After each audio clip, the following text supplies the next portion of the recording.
Day 75, verses 31 to 32, many parts, one goal. Namaste and welcome to Gita 360. Earlier, we discussed the many different forms of yajna: generosity, self discipline, study, breath control, and conscious living. Today, verses 31 to 32 explain what unites them all and reveal the purpose behind every genuine spiritual practice. Those who know the secret of sacrifice and engaging in it partake of its remnants that are like nectar, advance towards the absolute truth. O best of the Kurus, those who perform no sacrifice find no happiness either in this world or the next. The verse says that those who taste the nectar of the remnants of sacrifice attain the eternal Brahman. But those who live without the spirit of yajna cannot find fulfillment either in this world or beyond it. The nectar mentioned here is not the physical remnants of the sacrificial fire. Instead, it refers to the inner peace, clarity, and contentment that stays with us when we act with the right attitude and focus, when we contribute rather than merely consume. The Gita then makes a powerful statement. A life completely disconnected from sacrifice eventually becomes empty. Human beings flourish not only through what they receive, but also through what they contribute. We are nourished not only by consumption, but also by participation, responsibility, and service. And if we cannot find harmony and peace in this immediate life, expecting it in some distant future or afterlife is an illusion. All these different types of sacrifices are approved by the Vedas, and all of them are born of different types of work. Understanding them as such, you will become liberated from the knots of material bondage. The Gita brings together everything discussed over the past several verses. It says that many different forms of yajna have been described in the Vedas, and all of them arise through various types of action.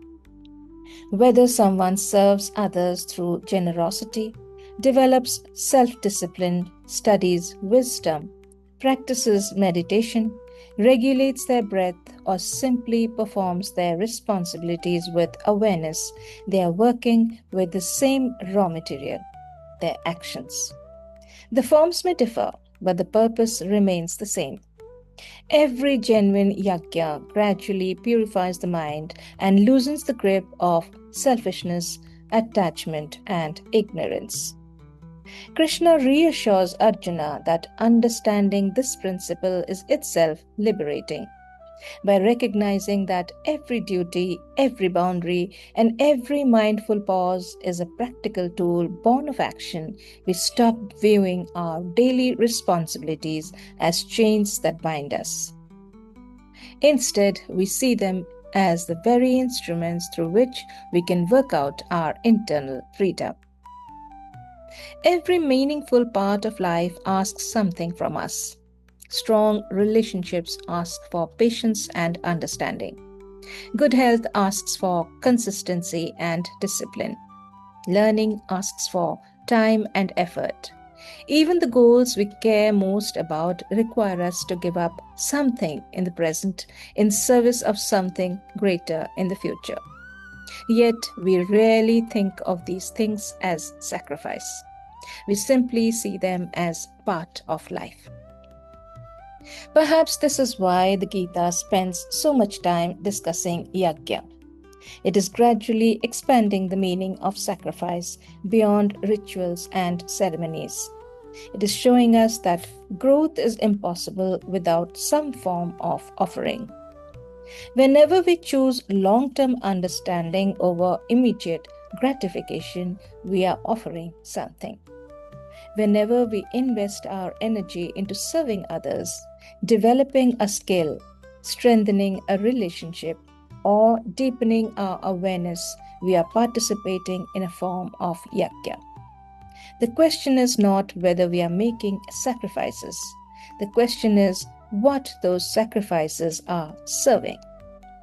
Every day we offer our attention, time, energy, and effort to something. Some of those offerings leave us feeling depleted. Others help us grow into wiser, calmer, and more grounded human beings. Perhaps the real challenge is learning to become conscious of where we are placing our energy, because what we repeatedly offer ourselves to gradually shapes the person we become. Thought of the day. The Gita reminds us that sacrifice is not about loss, it is about conscious investment. Pause for a moment today and reflect. Are the things receiving my time and attention worthy of the life I'm trying to build? Thank you for joining me on Gita 360. May we learn to trust that genuine growth can take many forms and find the courage to walk our own path with patience, sincerity, and awareness.